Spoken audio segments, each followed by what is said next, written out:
비트코인은 당연히 희망입니다. 희망이 없었어요, 저는.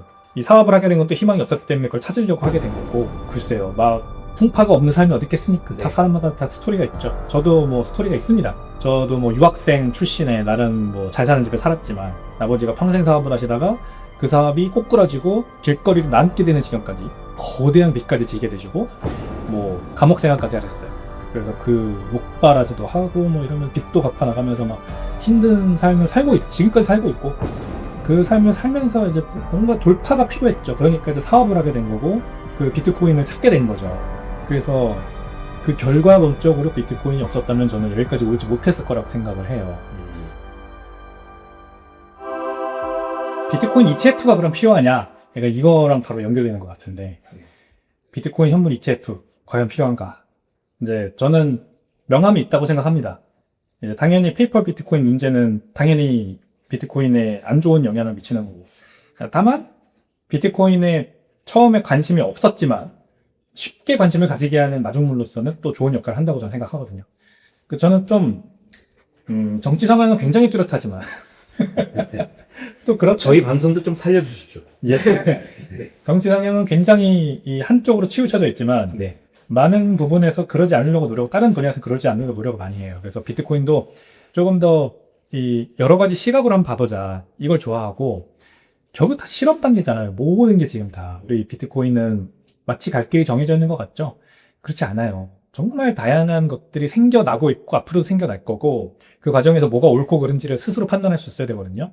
그러니까 딱 정해놓으면 안 돼요, 사실. 뭐, 변하지 않는 진리는 당연히 있죠. 우리가 컨센서스와 펄리시가 다른 것처럼, 컨센서스 전혀 변화는 안 되고, 펄리시는 바뀔 수 있는 거고, 이런 것처럼, 그, 헌법처럼 바뀌면 절대 안 되는 건 있지만, 비트코인을 열린 시각으로 받아보는 시각도 분명히 존재한다. 그래서 비트코인 현물 ETF는 어쨌든 생겨난 거고, 이미 벌어진 역사이기 때문에 뭐 되돌릴 수는 없지만, 저는 이게 분명히 좋은 효과다고 생각합니다. 그러니까 많은 사람들이 이 비트코인의 처음에 딱 그 거래소 앱 UI만 봐도 동공이 막 흔들리면서 어려워하는 사람들이 아직도 부지기수고, 지갑 주소라는 개념 자체를 딱 처음에 이해를 못 해가지고 그냥 아예 접근 자체를 포기하는 사람도 많아요. 그래서 비트코인의 대중화를 이끌어내는 거를 한번 스스로 뭐 서비스를 개발하거나 아니면 뭔가 콘텐츠를 만들어서 해보려고 했던 사람들은 많이 느껴요. 이런 게 얼마나 지금 필요한지. 그런 관점에서 비트코인 현물 ETF 분명히 역할이 있어요. 잘하고 있는 것 같아요. 거기서는 또 나름대로. 그 모든 거는 결국 시장이 판단하는 거죠. 시간과 시간이 그러니까 시간과 시장이 판단을 하는 거죠. 그리고 방금 셀프 커스터디에 대해서 그러니까 저도 아직도 되게 그 충격이 생생한데, 처음으로 셀프 커스터디 강의를 한 적이 있는데, 그때 제가 느꼈던 거는 그 이제 대표님은 사람들 거래소 가입시키는 거가 이렇게 힘들구나. 비트코인 셀프 커스터디는커녕 제이드 사오라고 하는 것도 굉장히 힘들고, 그러니까 물론 지금은 이제 상황이 많이, 그러니까 진짜 21년, 22년도에 비하면 지금 상황 진짜 좋아진 게, 뭐 네이버 스마트 스토어에 크록스도 있고 키스톤도 팔고 뭐 시드 사이너도 팔잖아요. 예전에 전혀 안 그랬어요. 근데 저는 거기서 그거 이전에 뭐에서 제일 충격받았냐면, 자 여러분 이제 여기에 뜬 BC1Q 요 주소 있죠? 요거를 화면을 터치를 하시면 이게 복사가 돼요. 그래서 요거를 여기다 붙여넣기 하시면 됩니다라고 했는데, 이 얘기를 못 알아들으시는 거예요. 그러니까 복사 붙여넣기, 그러니까 컨트롤 C, 컨트롤 V 이 개념에 대해서 모르시는 거예요. 연세가 좀 있으신 분들은. 그럴 수 있죠. 네. 충격적이죠. 그러니까 이거는 어떤 그 왜 이제 제이드를 공홈에서 사는 그 뭐 영문을 뚫고 뭐 내 배송 주소 입력하고 그러는 게, 개인 통관보 하는 게 요새 시대의 어떤 인터넷 쇼핑에 대한 교육이라면, 제가 봤던 현실에서 마주했던 그 복사 붙여넣기는 이걸 뭐라고 해야 되죠? 그 컴퓨터 기본 교육이라고 해야 되나요? 네. 그러니까 이런 개념부터 막히는 걸 보고 그때 비슷해요. 네, 좀 되게 충격이 아직도 생생합니다. 정말 여기에서 아이러니가 뭐냐면, 제가 사업을 하고 뭐 강의를 이제 돈을 받고 팔고 이럴 때 가장 큰 수요층이 5, 60대예요. 저 유튜브 채널 구독자도 5, 60대가 제일 많아요. 이런 분들이 가장 여유가 있는 사실 나이대잖아요. 벌어놓으신 이미 자산이 있으니까. 근데 이런 분들이 지금 내 딸방이 말씀하시는 것처럼 이 디지털 리터러시가 많이 떨어지시잖아요. 진짜 한도 끝도 없이 내려가는 사람들 진짜 많아요. 진짜 컨트롤 C, 컨트롤 V도 모르고 자꾸 터치 스크린 아닌데 터치하고 이거 왜 안 되냐 안 눌리는데 뭐 이렇게 카메라 열어가지고 QR코드 인증해 이렇게 읽어라 그 말도 맞아요. 못 알아. 맞아요. QR코드를 이렇게 읽으시면 됩니다. 이 말을 못 알아들으시더라고요. 그게 무슨 말인지. 근데 이런 분들이 비트코인을 사겠다라고 하는 이 니즈가 엄청 세고, 그리고 뭐 세금 문제든 그게 자녀한테 상속하려는 분들도 그 뭐가 됐든 어쨌든 비트코인을 내가 가지고 있는 자산의 상당 부분 지금 바꿔서 가지려고 하는 니즈가 제일 세다며. 이런 사람들 그냥 나중에 정말 비트코인을 편하게 할 수 있을까 기다리세요. 그리고 알아서 공부하세요. 이럴 수 있겠냐는 거죠. 쉽게 할 수 있게 도와줘야죠. 그게 이제 전 빌더의 역할이라고 생각한다. 이 말씀 드리고 싶었어요. 네. 그러니까 맥시분들 중에서도 왜 이런 분들이 있을 거예요.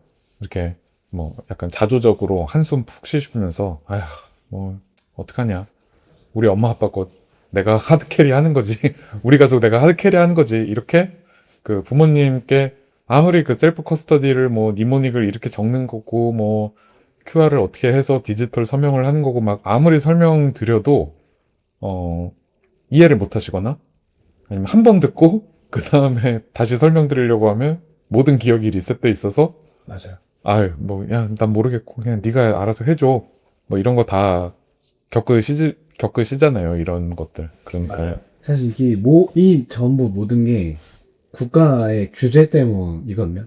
사실 비트코인을 하는 거는 사실 원래 어렵지가 않고 그냥 보내고 받는 거 그게 다인데 이 모든 활동이 어려워진 거는 그 층층이 쌓여진 규제랑 모든 건 다 규제 때문이죠. 사실 뭐 거래소에서 빼는 것도 시작해서 이거를 빼서 바로 못 보내니까 여권을 가지고 해외거래소 가입해야 되고 거기서도 또 슈코인 문제도 있는데 슈코인도 막 많으니까 체인도 많고 뭐 그런 질문도 많았어요. 비트코인 말고도 무슨 BNB 체인도 있는데 이건 뭐냐, 이걸 보내야 되냐, 어떤 걸 보내야 되냐 그런 혼동도 굉장히 많았어요. 그러니까 이 모든 건 사실 비트코인 문제가 아니라 국가의 규제와 슈코인이 너무 맞아요. 그 병목이 너무 많은 것 같아요. 골목골목마다 막고 있는데 규제가 막고 있고 그걸 뚫으니까 슈코인이 기다리고 있고 이걸 피해서 이렇게 알려드려야 되다 보니까 결국은 사실 뭐 이런 조금 나이 드신 분들이 잘못했다기보다는 그거를 층층이 쌓아 올린 규제가 사실 가장 큰 몫을 한다고 저는. 네, 그러니까 아까 제가 스트라이크에 말씀드린 거 있잖아요. 체이스 뱅크에서 그냥 뭐 한 100달러, 200달러 입금하고 그죠. 한 번 누르면 디파짓 되고 한 번 또 바이 누르면 비트코인 사지고 한 번 또 샌드 누르면 다음 그 비트코인 내 개인 지갑으로 넘어가고 이런 식으로 될 일을 그리고 그 ETF 승인됐을 때 이후로 막 이제 들어오신 분들 말고 그 전에 막 21, 2, 3 요쯤부터 계셨던 분들은 기억하시는 거 있을 겁니다. 바이낸스 앱이 한글 됐잖아요. 근데. 지금 다 영어잖아요. 그 예전에 한글이었던 적도 있어요. 근데 그게 아토미님 알고 계시죠? 왜 한글 멀쩡히 제공하다가 왜 지금은 한글로 제공하는 사이트가 다 없어졌어요? 이제 금융위가 경고를 했습니다. 한국에서 영업을 하지 말라. 이제 사실 이거를 이제 해석해서 보면 한국에 서비스를 하지 말라. 그러니까 이제 바이낸스 입장에서 그렇죠. 한국어를 하던 거를 끊고 우리는 한국에서 서비스하지 않아.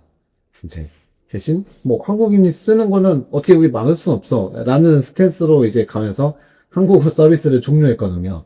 그러다 보니까 이제 영어로 되다 보니까 그거 자체도 그게 되게 자체가 맞아요. 벽이잖아요. 형이죠. 사실 뭐 되게 우리가 맨날 보니까 뭐 이게 어렵나 디파짓, 위드로 뭐 이런 네, 거 그 영어 단어가 어렵다기보다는 네. 처음 봤을 때 그런 위압감을 받거든요. 맞아요.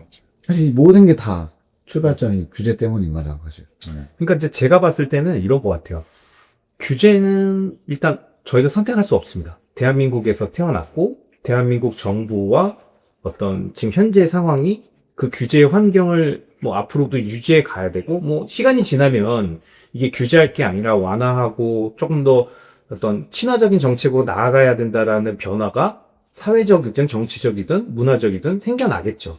근데 그때까지는 지금의 상황이 계속 유지된다고 하면 사실 좋은 서비스라고 한다면 좋은 서비스가 나아가야 될 궁극적인 방향은 이 규제 환경 안에서 사람들이 원하는 거, 진짜 원하는 게 무엇인지에 대한 니즈를 파악한 다음에 그걸 가장 쉽고 편안하게 할 수 있게끔 도와주는 거거든요. 그러니까 그 니즈가 무엇인지를 규정하는 게 되게 중요한데, 이제 아까 말씀 주셨던 것처럼 어떤 이자를 원하는 니즈, 뭐 요런 것보다는 사실은 처음에는 이제 그런데 관심이 갈 수 있지만 비트코인을 조금씩 이해하면 이해할수록 결국에는 비트코인을 스스로 보관해야 된다는 쪽으로 누구든 결국엔 시간이 걸려서 생각이 고정될 수밖에 없기 때문에, 만약에 그렇다고 동의를 한다면 어떻게 하면 지금의 규제 환경에서 어려운 해외 거래소들을 복잡하게 거치 않고 어떻게 보면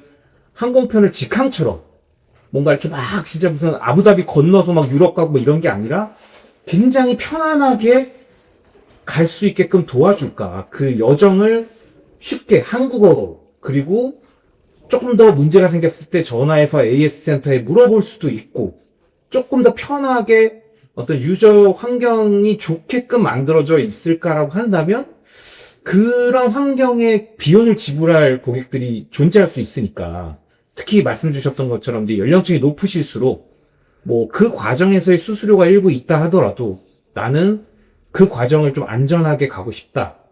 그리고 한국인이랑 이야기를 하면서 문제가 없이 가고 싶다라고 하는 수요를 만족하는 형태로 서비스의 개선들이 진행되는 것이 궁극적으로 마지막에 그 사람들이 비트코인에 대한 이해도가 높아져서 보니, 아, 내가 사용했었던 그 서비스는 사실 이런 리스크가 있는데 내가 그걸 인지하고 있지 못하다가 운이 좋게 나는 늘 넘어왔지만 내가 깜빡하고 거기 너무 오래 쓰고 있었으면 비트코인의 뭔지를 모를 수도 있었네 라는, 결국에 마지막에 누구나 깨닫게 되는 그 순간에 어떤 그 아찔하거나 아니면 그 서비스에 대한 평가가 달라질 수 있는 부분들을 아예 없앨 수 있는 게 아닐까.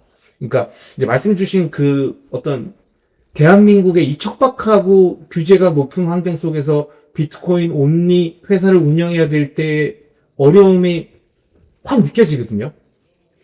그런 것들을 운영하고 계시는 분들이 뭐 오리지널 X도 있고 비트코인 센터 서울도 계시고 논스랩도 있고 뭐 많지 않습니까? 어떻게든 수익을 내고 이 시기에 직원들 월급을 줘야 되고 그러면서 좋은 세상이 올 때까지 버텨야 되는데, 그렇죠. 버티면서도 정도를 걸어야 되는 것이고, 그렇죠.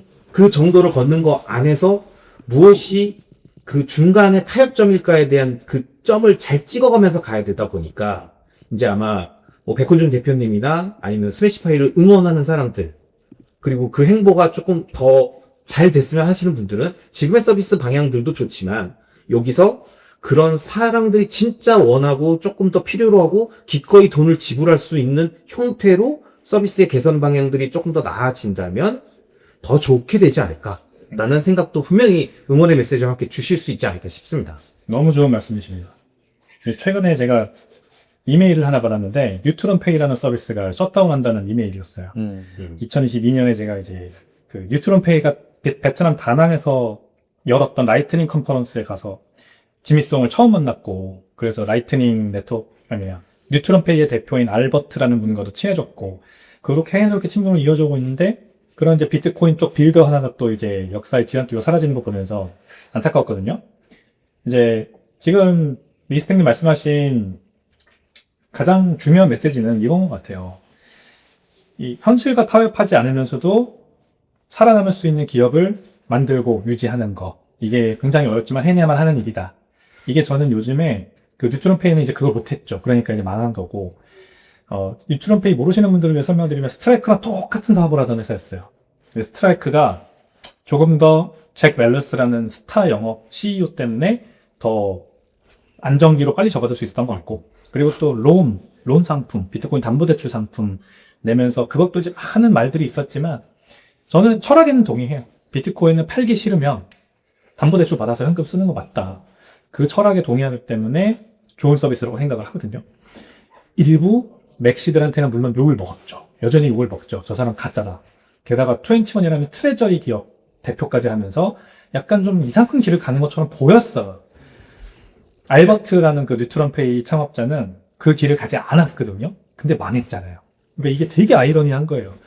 저도 리스펙님 말씀하신 것처럼 거기서 어떻게 가르마를 탈지를 늘 고민하는 사람, 매일매일 매시간 고민하는 사람. 근데 답은 없어요. 그냥 그때 제가 못하고 믿는 쪽으로 가는 거죠. 그렇죠. 많은 분들께서 저한테 가감 없이 피드백도 많이 주시면 저는 더 좋죠. 그게 비난이 더 좋고 그걸 참고해가지고 제가 이제 더 옳은 길로 갈 수 있게 된다면 그거는 저는 너무나도 환영할 일인 거죠. 그래서 오늘 이렇게 팟캐스트에 나오게 된 것도 사실 있는데 제가 이 커넥션을 좀 만들고 싶어서 이 방송을 보시는 분들 다. 그러니까 사실은 이제 아마 방송 보고 계시는 구독자님들도 뭐 저희가 쭉 지금 방송하고 있는 내용들 보시면서 백훈정 대표님이 얘기하신 얘기에 동의하시는 분들도 계실 거고 저희가 뭐 구독자님들의 의견을 대변해서 설명드렸던 어떤 반론에 대한 부분에 공감하시는 분들도 있을 거고 여러 가지 생각들이 드실 텐데 사실은 그런 과정들 속에서 만약에 내가 비트코인과 관련된 사업을 하고 있고 운영을 하고 있는 사람이다. 그리고 비트코인을 내가 셀프 커스터디하기 편하고 시장에서 원하는 형태의 좋은 서비스를 만들면서 돈을 벌 수 있는 그 구조를 짜야만 하는 입장이다라고 했을 때 어떤 아이디어들이 있을까에 대한 고민들을 한번 있으시면 댓글로 좀 남겨주시면은 백훈영 대표께서 사업을 하시는데도 도움이 되고 그게 뭐 저희나 아니면은 저희 부모님이나 아니면 이제 막 시작하는 사람들 입장에 우리가 권해줄 수 있는 그런 좋은 서비스의 시작점이 될 수도 있지 않겠습니까? 다양한 의견들이 모여서 점점 더 좋은 서비스가 나와주면 아토믹님이 처음에 말씀하셨던 것처럼 우리가 비트코인을 활용하고 사용하고 모아가기에 훨씬 더 유용한 환경들이 만들어지는 것이기 때문에 그런 비트코인 관련된 서비스를 제공하는 회사들이 다 없어지는 게 꼭 좋은 건 아니다. 다양한 서비스들이 나오고 그 중에서 옥석이 가려지고 가장 좋은 서비스들은 계속 확장되어 나가면서 많은 사람들이 쓸 수 있게끔 되는 거고 결국 그 선택은 시장이 하는 것이기 때문에 시장의 메시지를 잘 전달해 주는 것이 사업을 임하고 있는 사람들한테 큰 어떤 도움이 될 수 있다라고 생각을 하기 때문에 아마 백원조 대표님이 이 자리에 나오셔서 본인의 의견을 전달한 거엔 그런 피드백도 충분히 내가 반영하겠다, 받아들이겠다라는 생각이 있으신 거겠죠? 당연하죠. 물론입니다. 자, 여러분은 지금 저희가 뭐 거의 2시간은 아직 안 됐겠죠? 1시간 반 정도 된 것 같은데 백훈정 대표님과 리스펙, 아토믹, 넷달바가 진행하고 있는 비트코인 팟캐스트를 듣고 계십니다. 오늘은 뭐 제가 이렇게 장난치고 재롱 떨 수 있을 만한 타이밍이 그렇게 많진 않았습니다. 네, 왜냐면 이제 워낙 이제 사업적인 이야기, 그 다음에 뭔가 민감할 수 있는, 그 다음에 뭐 맥시 분들이든 아니면 비트코이너 분들이든 첨예하게 의견이 갈릴 수 있는 부분들에 대한 이야기들도 전달하기 때문에 여기서 너무 가벼운 느낌을 내면 안 되기 때문에 조금 더 진지하게 이야기들을 냈지만 어찌됐든 저희 팟캐스트 자체에서 다양한 이야기들을 할 수 있는 장이 열렸다는 거예요. 저는 굉장히 의미가 있다고 생각을 하고 지금 백훈정님처럼 내가 이 팟캐스트에서 내 생각을 온전히 알리고 조금 이슈든 아니면 논란이 있을 만한 여지도 던지면서 내 메시지를 전달하고 싶다라고 생각하시는 분들이 계신다면 뭐 메시지 주십시오. 네, DM 주셔도 되고요. 저한테 메일 주셔도 됩니다. 저희가 지금 계속 그 스케줄링 되어 있지만 판단해서 또 좋은 초대석이 있다면 함께 진행하고 또 저희가 매번 장난스럽게 스낵 같은 영상만 만드는 것들이 아니라 그때그때의 이슈, 그 다음에 이렇게 초대석을 통해서 깊고 딥한 이야기들 나누기 때문에 구독자님들 플러스 광고주님들 이 방송을 보고 주저하고 계시는 분들이 있다면 선택하셔야 됩니다. 왜냐? 이미 헬스장, VPN, 서적 이 세 가지 카테고리가 솔드아웃 된 상태입니다, 여러분. 다음 카테고리들이 수없이 많이 나와있고 조만간 요식업 쪽도 하나가 솔드아웃 될 수 있는 상태입니다. 지금 내가 주저하는 사이에 누군가가 가져가거든요. 그리고 여러분들 아시죠? 저희 방송 보신 분들. 저희가 가장 많이 받고 있는 댓글 중에 하나가 이 사람들 광고의 진심이구먼 이겁니다. 광고의 진심인 팟캐스트 어디입니까? 내 딸과는 비트코인 팟캐스트입니다. 누가 진행하는 겁니까? 리스펙, 아토믹, 넷달바. 네, 이렇게 진행하고 백호종님도 직접 참여 의사를 밝히는 그 팟캐스트 바로 여러분들이 보고 계시는 이 비트코인 팟캐스트입니다. 그래서 여기서 백호종님께 다시 한번 질문 드리겠습니다. 네. 헬스는 마법령. 마법 아닌데 마법력이 중요한 건 아니거든요. 그러니까 앞에다 놓는데 일단 저희가 손님 모아놓고 이렇게 뭐 저희 광고까지도 할게 그렇지만 아토미님 예.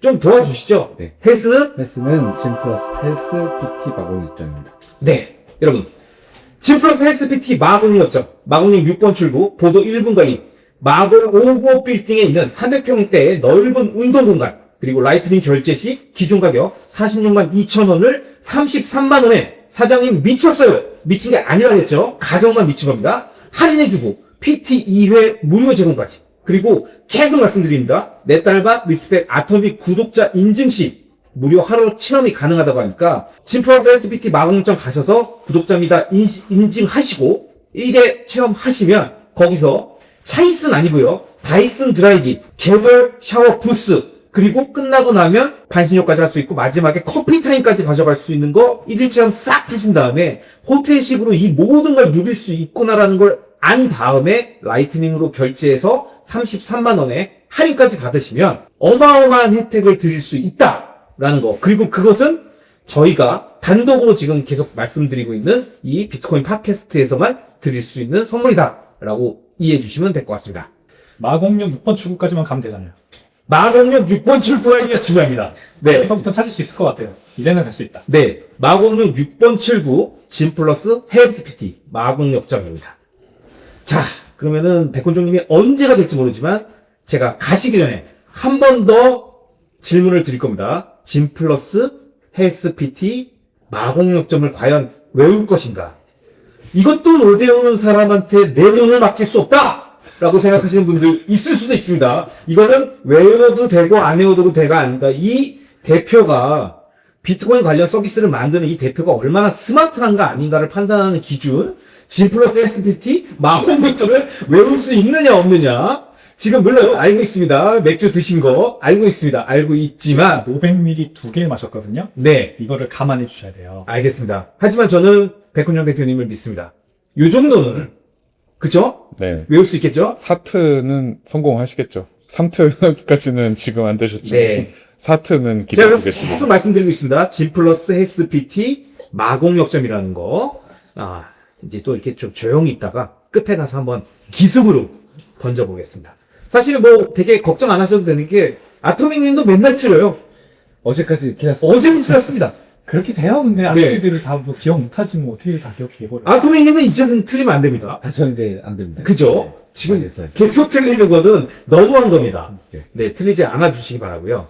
자, 저희가 약간 청문회 같은 느낌으로 인간 백후종, 그가 걸어온 길, 그리고 그의 어떤 빛과 명암, 이 부분에 대한 것들, 그 다음에 논란의 포인트, 이런 걸 쭉 한번 다뤄봤는데, 뭐, 어느 정도 무슨 생각을 갖고 계시고, 앞으로 어디로 나아가고 싶으신지, 그 다음에 사업을 할 때 애로점은 무엇이고, 그 여정을 이겨나가기 위해서 내가 선택한 카드가 무언데, 그 카드에 문제가 있다면, 계속 개선하고 발전시켜 나가겠다라는 의지까지도 저희가 맛볼 수 있었습니다. 엿볼 수 있었어요.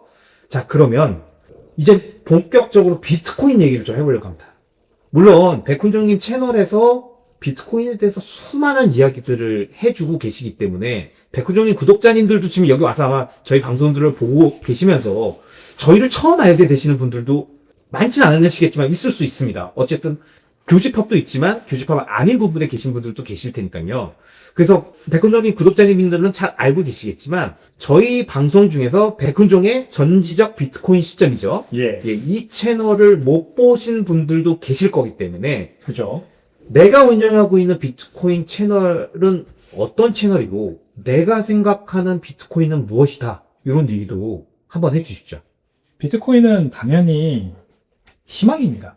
그래서 그 희망을 여러분들께 알려드리는 목적으로 채널을 개설한 거예요. 희망이 없었어요, 저는. 이 사업을 하게 된 건 또 희망이 없었기 때문에 그걸 찾으려고 하게 된 거고, 한 거였고, 뭐, 글쎄요. 막, 풍파가 없는 삶이 어디 있겠습니까? 네. 다 사람마다 다 스토리가 있죠. 저도 뭐 스토리가 있습니다. 저도 뭐 유학생 출신에 나름 뭐 잘 사는 집에 살았지만 아버지가 평생 사업을 하시다가 그 사업이 꼬꾸라지고 길거리로 남게 되는 지경까지 거대한 빚까지 지게 되시고 뭐 감옥 생활까지 하셨어요. 그래서 그 욕바라지도 하고 뭐 이러면 빚도 갚아 나가면서 막 힘든 삶을 지금까지 살고 있고 그 삶을 살면서 이제 뭔가 돌파가 필요했죠. 그러니까 이제 사업을 하게 된 거고 그 비트코인을 찾게 된 거죠. 그래서 그 결과론적으로 비트코인이 없었다면 저는 여기까지 오지 못했을 거라고 생각을 해요.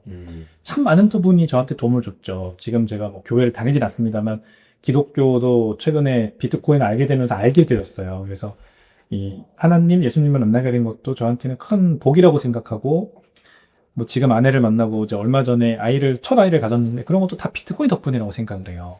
다 제 시간 순서가 낮아졌고 그러면서 미래를 계획하게 됐고 희망을 가지게 됐고 그거를 최대한 많은 사람들이 좀 깨달았으면 좋겠어요. 느꼈으면 좋겠어요. 저처럼. 특히 우리 뭐 저랑 비슷한 나이대 있거나 저보다 좀 젊은 분들 희망을 갖기 어려운 세상이다. 다 분열돼 있고 막 부동산 값은 너무 많이 올라가고 뭐 사람들은 다 막 갬블링에 미쳐 있고 약간 이런 거에서 좀 저는 끄집어 내주고 싶어요. 그 사람들을 유튜브에서라도. 그래서 전지적 비트코인 시점이라고 세상의 모든 일을 그냥 비트코이너의 관점에서 한번 얘기를 해보겠다. 제가 진짜 시원하게 좀 이렇게 다 말하고 싶은 거 다 말 못하지만 그래도 할 수 있는 거는 최대한 비트코이너의 관점에서 먼 미래를 우리가 계획해보고 희망을 가져보고 낮은 시간 선호의 삶을 살아보자. 희망을 가지자. 세상 끝난 거 아니다. 이게 뭐 끝이 아니다. 우리는 언제나 잘 살 수 있다. 부자가 될 수 있다. 이거를 좀 말하고 싶어서 유튜브에서 이제 매주 한 3-4개씩 영상 올리면서 이렇게 하고 있습니다. 사실 저도 백훈정님 방송을 보고 있는데 특히 비트코인을 모아가고 비트코인에 집중된 삶을 살고 책을 읽고 비트코인의 본질에 가깝게 이야기를 하고 계신 분들은 뭐 지금 세상에서 일어나는 일들이 뭐가 그렇게 중요하냐 그런 것들 몰라도 된다라고 말씀하시지만 또 한편에서는 지금 계속 바쁘게 돌아가고 있는 이 비트코인을 둘러싸고 있는 어떤 변화들 뭐 안드레 안토노폴스도 그런 얘기 하지 않았습니까? 하루 종일 비트코인과 관련된 공부를 하는 것만으로도 너무 벅차다. 끝이 없다라고 말씀하셨는데 그러한 어떤 여정에 뭐 백호정님 채널에서 다뤄주는 그런 시황이라기보다는 현재 일어나고 있는 일들 그다음에 그것이 갖고 있는 의미 이런 것들을 설명 주시는 영상들은 꽤 많은 분들에게 도움이 된다. 그리고 도움이 될 수 있는 영상이고 의미가 있다라고 저도 생각을 합니다. 감사합니다. 네, 그래서 특히 여러분들 이제 뭐 유튜버들이 이제 영상 뭐 한 일주일에 3개씩 뭐 신규 영상들이 올라오고 이러는 거는요.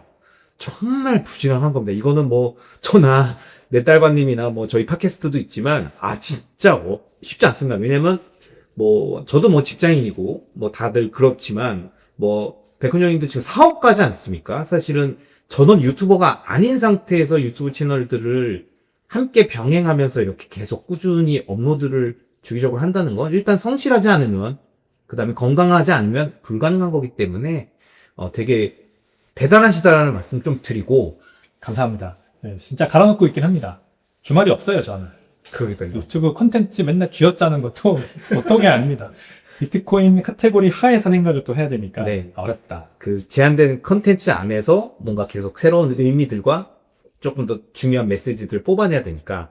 그런데 요거는 이제 아까 이렇게 약간 비트코인은 희망이다라고 하면서 말씀 주셨던 부분에서 뭐 개인사이긴 하지만 뭐 약간 언급 주셨던 부분들이 있었는데 뭐 그 얘기들을 깊게 다 하실 수는 없겠지만 제가 궁금한 건 그리고 뭐 저희가 무슨 뭐 약간 이렇게 무슨 감성파리로 가려고 하는 질문이 아닙니다. 그런 게 아니라 궁금한 게 뭐 이런 거죠. 이거 레거스 방송이면 이제 여기서 눈물자로 한번 가보자 이거죠. 그게 아니라 희망이라고 하면 희망을 찾으려고 했다라고 하면 그러니까 진짜 어떤 상태까지 내려갔었기 때문에 비트코인이 희망으로 보였는지 그 어떤 마지막에 가장 어두웠던 순간 그때의 상황을 조금만 설명해 주시면 지금 비슷한 상황에 있거나 아니면 그 긴 터널을 지나고 계시는 분들께 어쨌든 백훈정님은 그분들보다 비트코인을 조금 더 빨리 알았고 비트코인에 집중된 삶으로 갈 수 있는 기회들을 시간적으로 먼저 가져왔기 때문에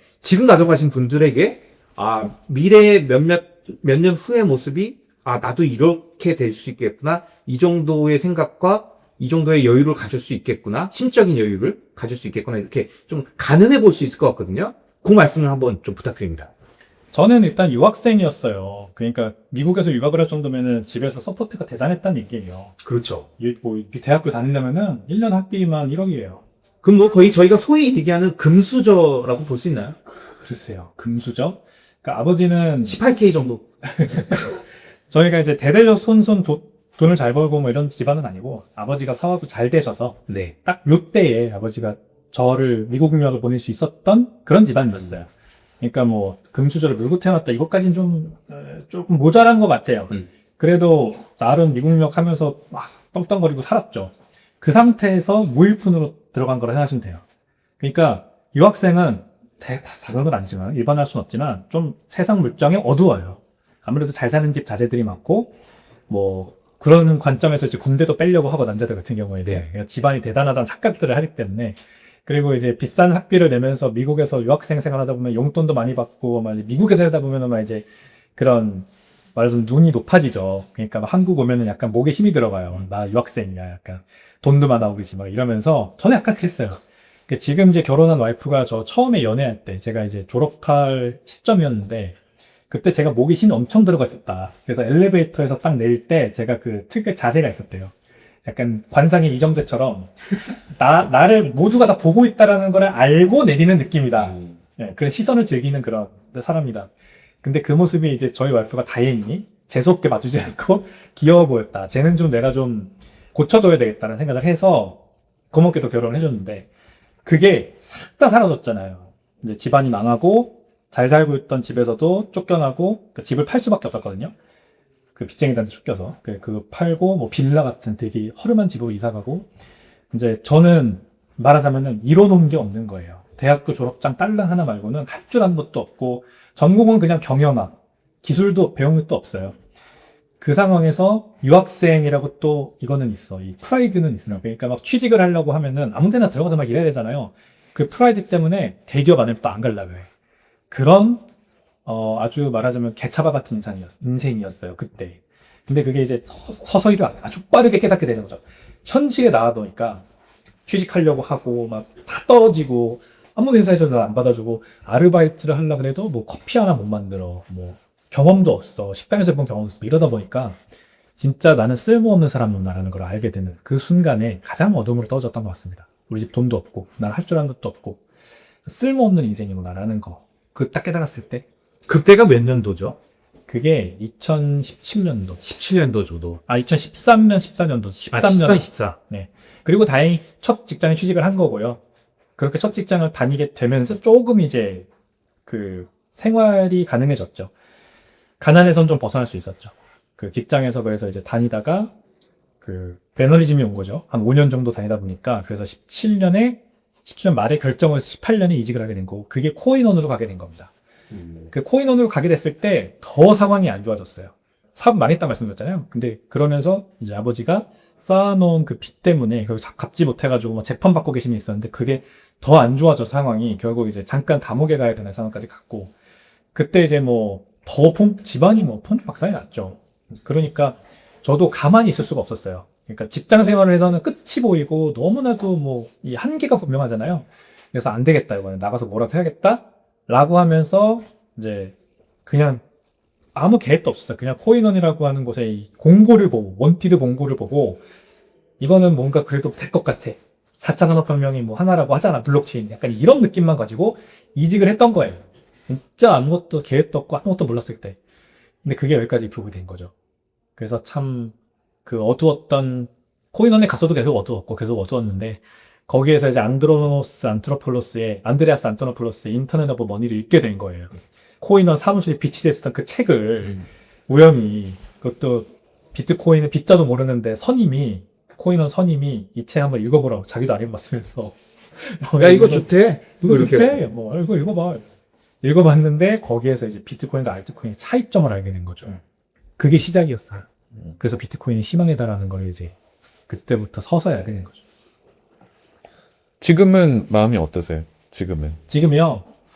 좀 그러니까- 평화가 찾아오셨나요? 아유, 그럼요. 저는 너무나도 감사한 삶을 살고 있다 생각. 그 아버지가 사업 망하고 제가 그렇게 스스로를 깨닫게 되는 계기가 없었다면 저는 이런 삶을 살지 못했을 거예요. 계속 그냥 요즘 MZ 말로 하면은 뭐라고 그러죠? 사회 부적응자, 뭐 요즘 백서라고도 안 한다면서요?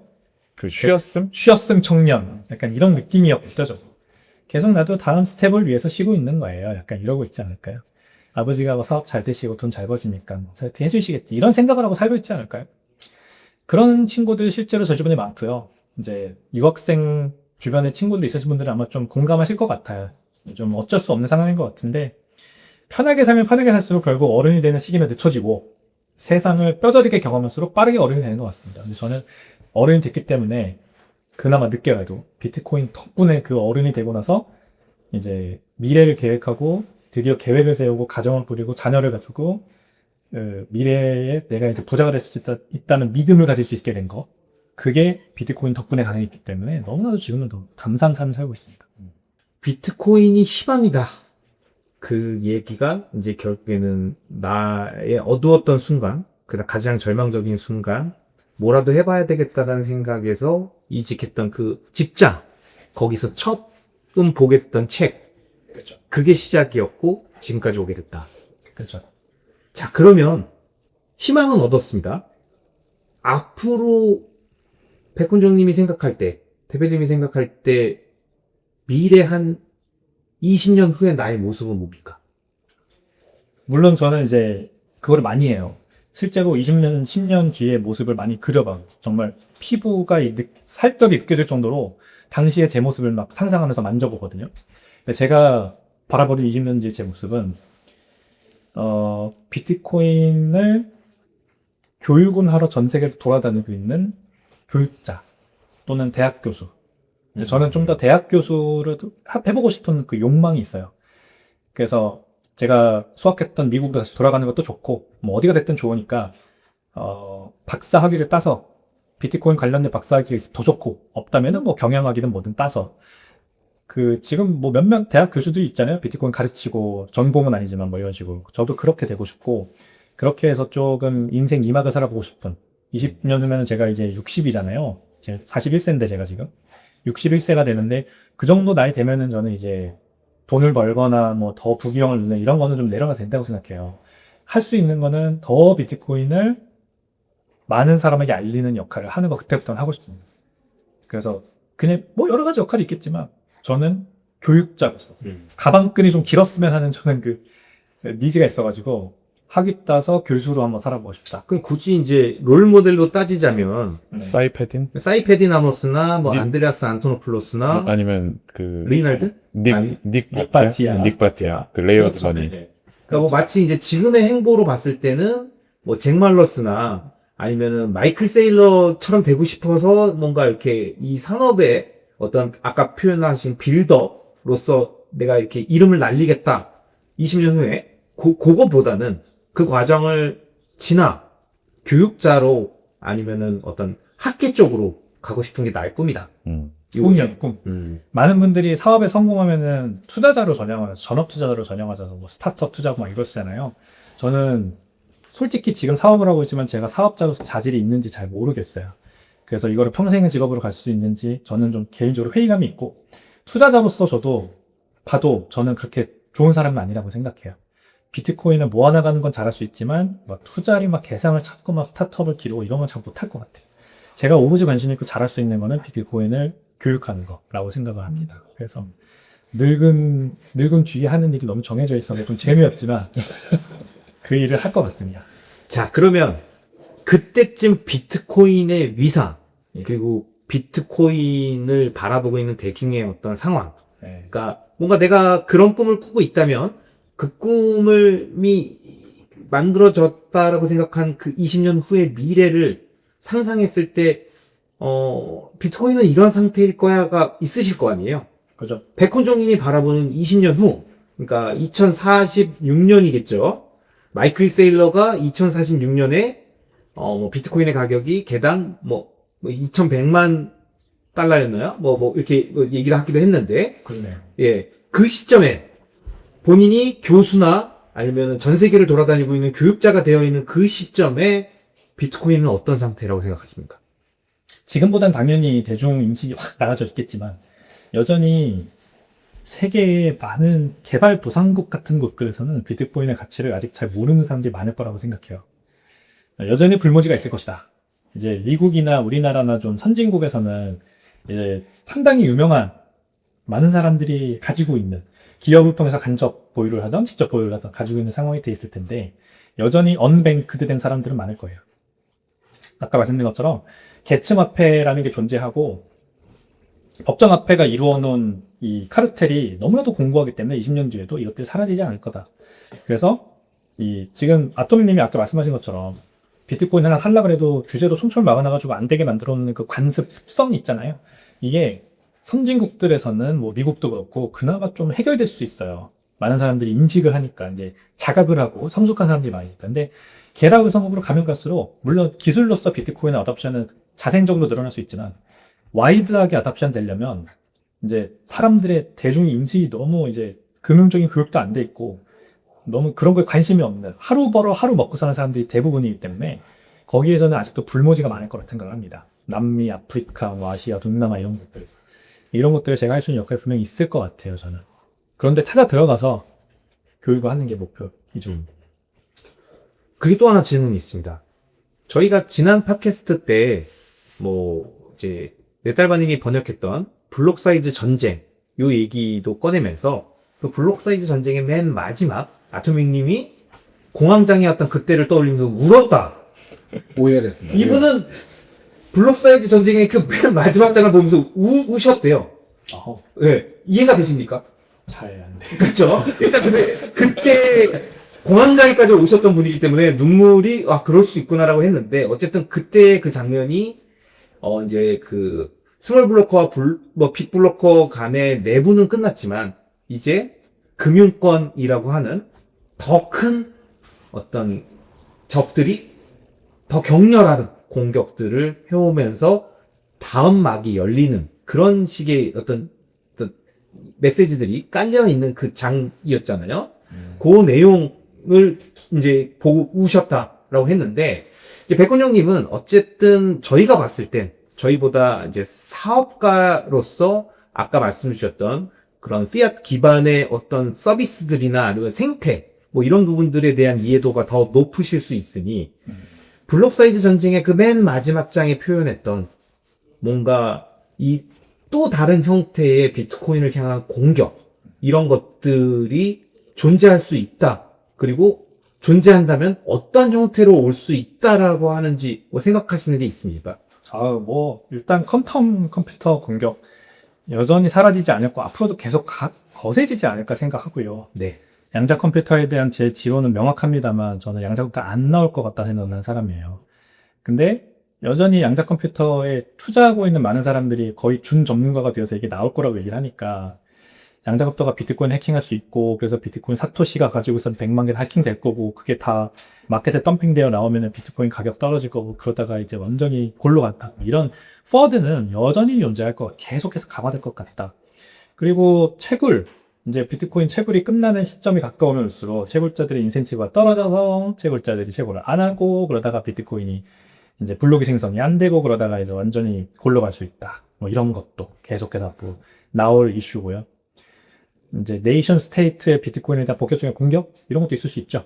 네, 당연히 52% 공격은 불가능하지만 그거를 시도하려고 하는 어떤 주체가 생길 수 있다고 생각을 합니다. 왜냐하면 이제 더 이상 글로벌라이제이션이 아니라 파편화된 세계 질서 안에서 이 양강 또는 삼강이잖아요. 이제 미국, 중국 또는 그 제3자가 있는 이런 파편화된 세계 질서 속에서는 비트코인이 활용되겠지만 전략 자산으로 활용되고 최후의 안전자산, 자유의 보루로 사용되겠지만 그거를 죽이려고 하는 세력도 분명히 있을 거라고 생각합니다. 지금보다 훨씬 더 거세게. 그러면은 뭐 노드들 탈중화되었지만 최대한 모아가지고 한번 얘네들 군집화 시켜가지고 킬 스위치 눌러보자 하고 하려는 시도가 있을 수도 있고 채굴을 통해서 채굴자를 내가 최대한 그 권력이 닿는 한 힘을 가해서 한번 얘네들 조정해보자. 그래서 마라톤 지터 홀딩스도 한번 이제 검열 시도했다가 걔네가 그거 액셉트 했다가 다시 돌렸잖아요. 그래서 이런 사고가 발생할 수도 있고 비트코인에 대한 공격은 앞으로 더 거세지면 거세졌지 절대 약해지지 않을 거라고 생각합니다. 그렇다면 2017년엔 아토믹님 혼자 공황장애가 왔었지만 저희 4명 모두 그다음에 이 방송을 보고 계시는 구독자님 모두가 공황장애 비슷한 상황이 올 수 있는 환경도 올 수 있다? 그럼요. 생각해보시면 마운트복스 그 파산했을 때 공황장애 오신 분들 있었을걸요? 비트코인 유일한 사는 통로였는데 그게 그냥 문을 닫아버렸으니까. 비슷한 게 또 플러스 토큰 사태. 그거가 비트코인에 이자를 주는 아주 좋은 수단인 줄 알고 거기에 잔뜩 돈을 넣었던 사람들 그거 망하고 나서 얼마나 충격받았겠어요. 그러니까 이렇게 종류가 바뀌뿐인 것 같아요. 비트코인은 지금 우리가 예를 들어 MSTR 같은 것도 망하지 않을 것 같지만 무슨 일 발생할지 모르잖아요. 그러면은 철석같이 믿고 거기 쫓아있는 사람들 다 망하면서 비트코인도 가격이 많이 떨어져 있죠. 그래서 저는 개인적으로 4년 주기 사이클이 있지만 지금 뭐 점차 사이클이 진행될수록 뭐 상승폭과 하락폭이 줄어든다? 이거 그렇게 믿지 않거든요. 샘슨 무어가 말하는 것처럼 각 캔들이 나올 수도 있고 하락장이 다시 한번 예전처럼 90% 떨어지는 하락장이 여전히 올 수 있다고 생각을 합니다. 무슨 일이 발생할지 모르지만 MSTR이 그런 게 될 수도 있는 거죠. 그러니까 뭐 일각에선 어쨌든 비트코인에 대한 수요가 다양하게 퍼졌기 때문에 다양한 이제 홀더들이 생겼기 때문에 다양한 어떤 성격의 장기 홀더들도 있고 그다음에 개인이 아닌 기관이나 국가도 있고 그러다 보니까 변동성도 줄어들고 그다음에 상승폭도 줄어들면서 완만한 흐름으로 간다. 물론 그런 흐름으로 가다가 특정 상황의 이슈가 뭐 호르무즈 해협의 어떤 비트코인 결제와 같은 이슈가 뭐 지나갔지만 어디선가 또 파열음을 갖고 터져서 오메가 캔들이라고 일명 얘기하는 오메기 떡. 개떡상이 한번 나오면서 크게 또 한번 변동성을 일으키는 상황이 생길 수는 있겠지만 일반적으로는 좀 변동성과 상승폭이 줄어드는 약간의 그 스테이블 코인과 같은 형태로 갈 것이다라는 의견보다는 백훈정님이 생각하실 때는 아직도 다른 유형의 예상하지 못했던 리스크로 우리에게 다가와서 우리에게 공황장애를 안길 변수들은 충분하고 다분하다. 아, 물론입니다. 네. 아직 너무 초기에. 이제 저희가 지지난번쯤부터였나요? 계속 그 블록 사이즈 마지막 이게 뭔지 이렇게 그 말씀드리는데, 그러니까 혹시라도 제가 번역한 책을 안 읽어보신 시청자분들, 구독자분들을 위해서 그 부분만 잠깐 읽어드리면 이런 내용이에요. 이것도 역자가 읽어주는 마지막 문구는 이게 또 희귀한데요. 이게 또 예. 소중합니다. 그러니까 블록 사이즈 워 마지막 챕터인데 저도 사실 여기를 이렇게 막 하면서 뭐 울진 않았지만 전 솔직히 울진 않았습니다. 콧물 정도라도 어떻게. 좀 코끝이 찡해지긴 찡하게 했어요. 했습니까? 네, 했어요. 여기를 계속 고치고 이렇게 표현해야 될까 저렇게 표현해야 될까 하면서 알겠습니다. 사용자가 통제하는 돈이라는 특징이 영원 불멸할 것이라는 보장은 없다. 어쩌면 블록 사이즈 전쟁은 비트코인에게 시간을 몇 년 벌어주었을 뿐일지도 모른다. 이 전쟁은 다가올 더 큰 진짜 전쟁에 대한 예비 시험이었을 수도 있다. 때가 되면 중앙 집중화된 화폐 시스템의 소외자들이 사용자가 통제하는 돈의 잠재력을 깨닫고 이에 반발할 가능성이 크다. 아마 다음 전쟁은 확장성이나 블록 크기가 아니라 검열 저항을 둘러싼 문제가 될 수 있다. 비트코인의 이번 상대는 금융 및 정치 기득권이 될 가능성이 높다. 그들은 엄청난 자원을 투입할 준비가 되어 있고 비트코인에 가해지는 압력은 이번에도 엄청날 것이다. 역사는 반복될 수 있다. 빅블로커들이 그랬듯이 기득권층은 인센티브의 미묘한 차이를 제대로 이해하지 못한 채 전략적 실수를 저지르고 비트코인 사용자들은 이를 잘 이용할 수도 있다. 물론 실제 어떻게 될지는 아무도 알 수 없다. 그리고 여기가 아토미님이 우셨다는 부분입니다. 포인트. 네. 하지만 적어도 지금은 평범한 사람이 자신의 돈을 통제할 수 있고 온전한 금융 주권을 가진다는 꿈은 여전히 살아 숨쉬고 있다. 네, 이렇게 책이 끝납니다. 이러셨다는 거죠? 네, 맞습니다. 여전히 어느 포인트에서 오는 그거는 이제 공황장애 겪은 분만 알 수 있는. 그건 맞아요. 네, 그럴 수 예, 있어요. 예, 예. 뭔가 어떻게 보면 아토믹님은 그때 그 순간에 긴 터널 끝에 희망을 보지 않았을까요? 아까 대군님이 말씀하셨던 것 같은 그 희망이, 물론 그전에도 비트코인을 믿고 비트코인에 대한 믿음이 있었겠지만, 어쨌든 중리산이하는 그 순간 실시간 라이브로 내가 체감을 하고 있던 상태에서 그것이 결론 났고, 결국 이렇게. 결국 이렇게 됐구나라는 됐구나. 거를 다시 내 역사가 담겨있는 그 책의 마지막 문구로 확인하는 순간. 맞습니까? 그 플러스 플러스. 그 이제 미래에 대한 전망이 있잖아요. 그런. 다시 공항에 배울 것 같아, 이거. 그 포인트를 몰랐네. 이게 끝이 아니었어. 또 온다니. 그러니까 저도 지금 요 얘기하면서 백근님 당연하죠라고 하시는데, 나 지금 아토미님이랑 같이 당할 거 생각하면은, 이 양반만 당하고 끝났고, 우리 좋은 시절에. 그러니까요. 이제 평안하게 살고 싶은데. 이제 더 이상 그런 일은 없어야 될 텐데. 아토미님이 어떻게 나만 당하니? 약간 이런 느낌이잖아요. 자, 그러면 백군종님은, 어쨌든, 아토믹님이 당한 공황장애 같은 순간이 우리에게도 온다. 당연히 올 수 있다. 라고 생각을 한다면, 그런 상황이 와도 흔들리지 않을 수 있는 내가 생각하는 비트코인에 무엇이 있길래 강한 믿음으로 그렇게 자신있게 위기가 올 수 있습니다. 라고 말씀하셨습니까?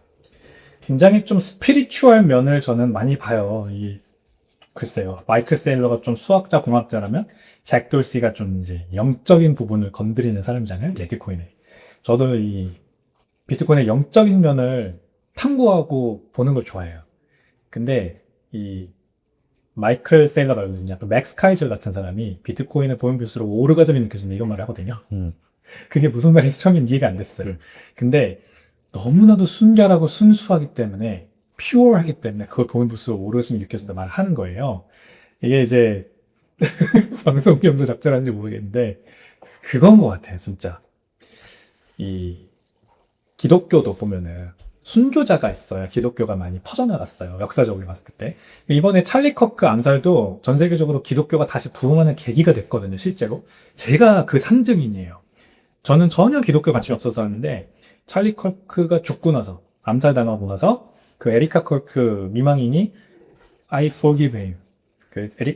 찰리 커크 장례식에서 그 얘기를 하는 거 보면서 도대체 어떻게 저럴 수가 있지? 너무 궁금해지면서 기독교에 관심을 가지게 된 거고 그래서 매일매일 기도를 해요, 저는 아침마다. 그러면서 삶은 이런 거구나. 이렇게 순결할 수는 없지만 순교자가 있어요. 그 순교자가 이 세상에 다시 한번 그 순결함을 불러오는 것 같아요. 그러니까 많은 세상에 진짜 많은 영역이 썩어 있고 힘들지만 비트코인이 바로 그 순결함을 유지해주는 덕분에 우리가 이거를 이제 활용해서 다시 삶의 희망을 찾는 거라고 저는 생각하거든요. 그게 참 여러 군데에서도 보여지는 게 비트코인의 우리 그 노드 맵 같은 거 보면 히트맵 같은 거 보면은 굉장히 순결하다.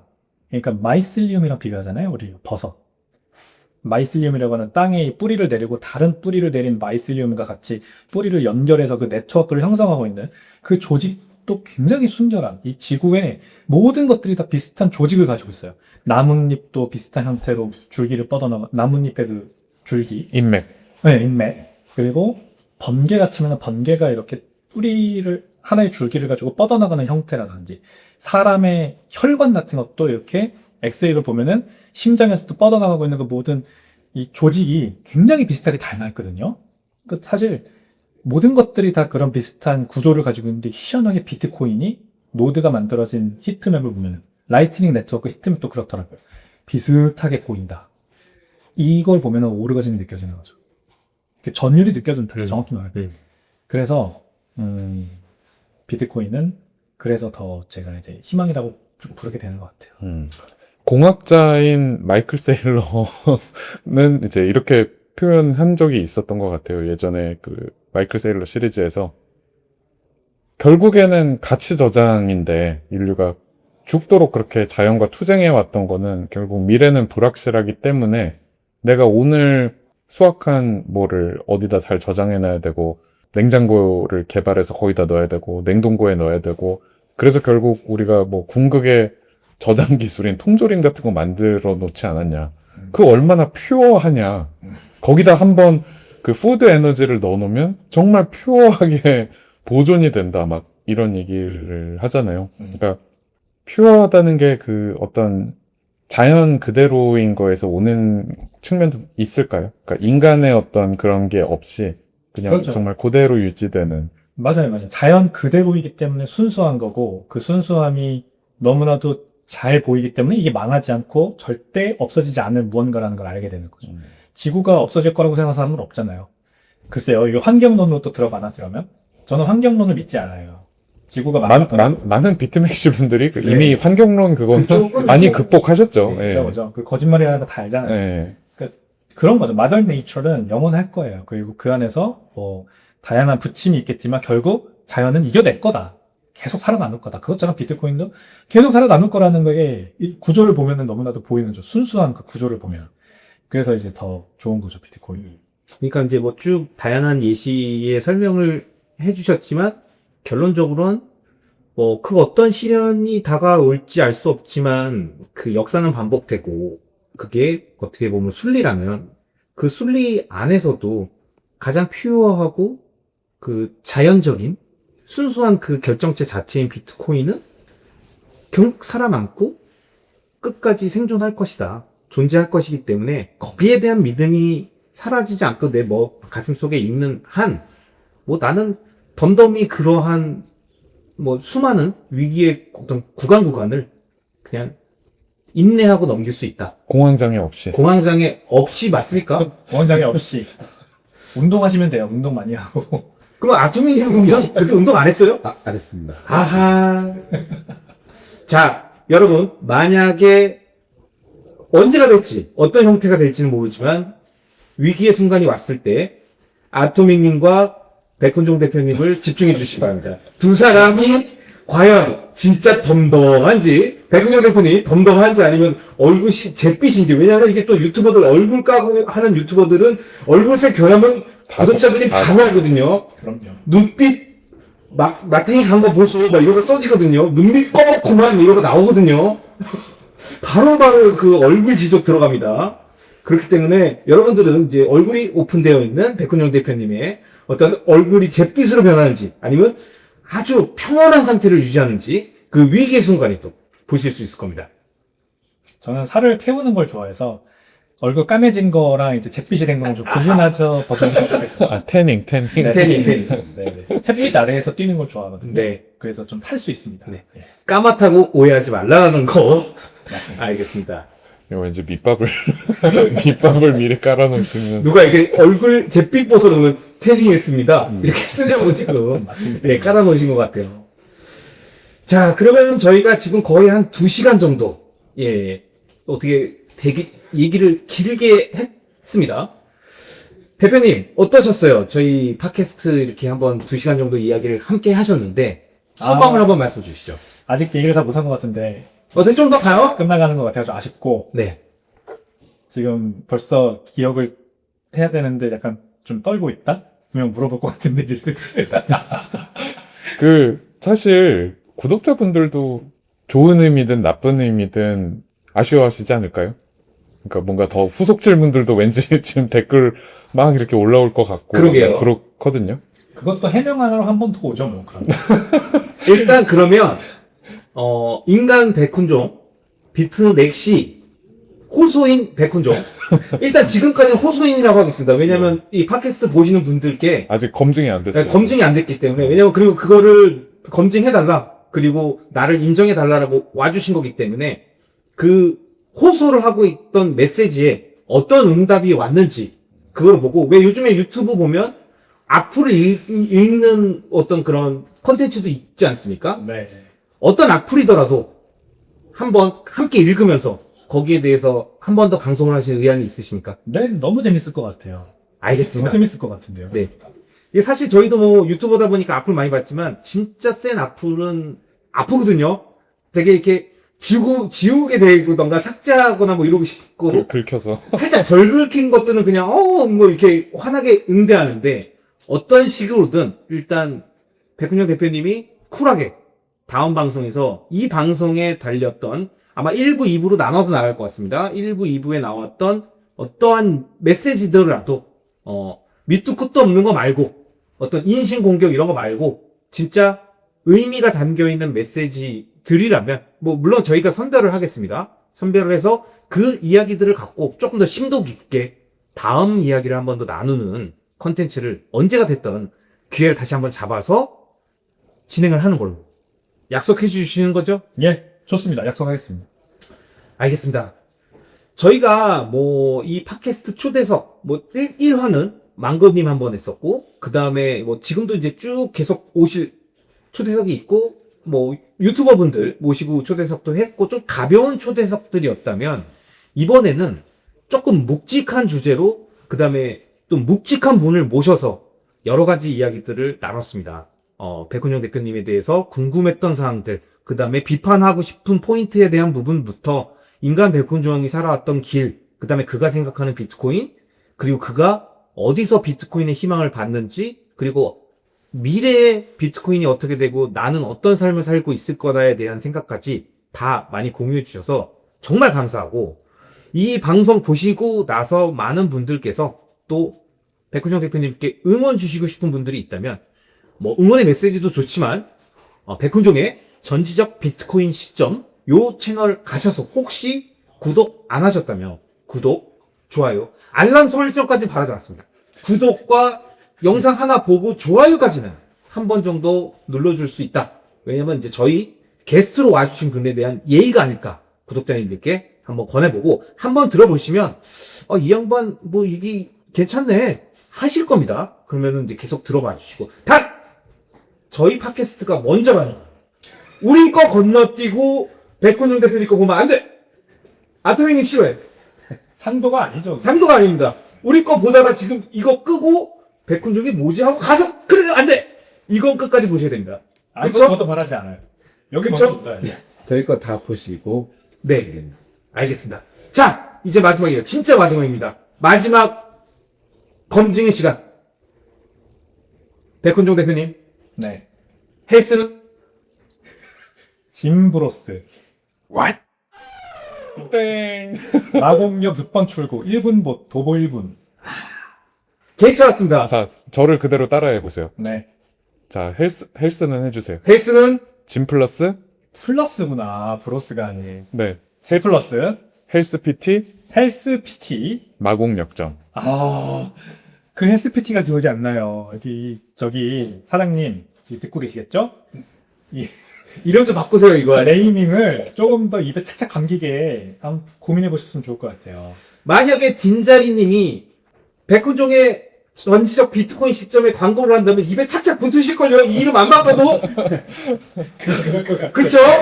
자본주의의 논리입니다. 예. 저희도 이거 처음 받았을 때 길다고 느꼈어요. 맞네. 하지만 착착 붙어요. 그렇죠. 네, 제가 생각이 짧았습니다. 네. 광고주의 입장에서 생각해보지 않았다. 네. 광고 받는 사람 입장에서 생각해보지 않았다. 그, G 플러스 SPT 마광역점의 이름에 아무 문제가 없습니다. 맞네. 내가 생각이 네. 짧았어. 아토믹님이 이상한 거예요. 저 한 번도 틀린 적 없어요. 저도 이제 알죠. 알겠습니다. 자, 아까 말씀 들으셨죠?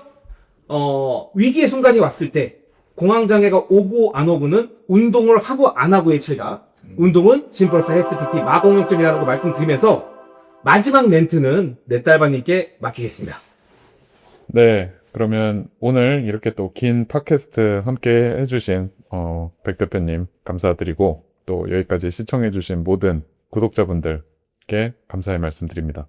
저희는 다음번에 더 재미있는 이야기 들고 오도록 하겠습니다. 그러면 모두들 안녕. 수고하셨습니다. 수고하셨습니다. 수고하셨습니다.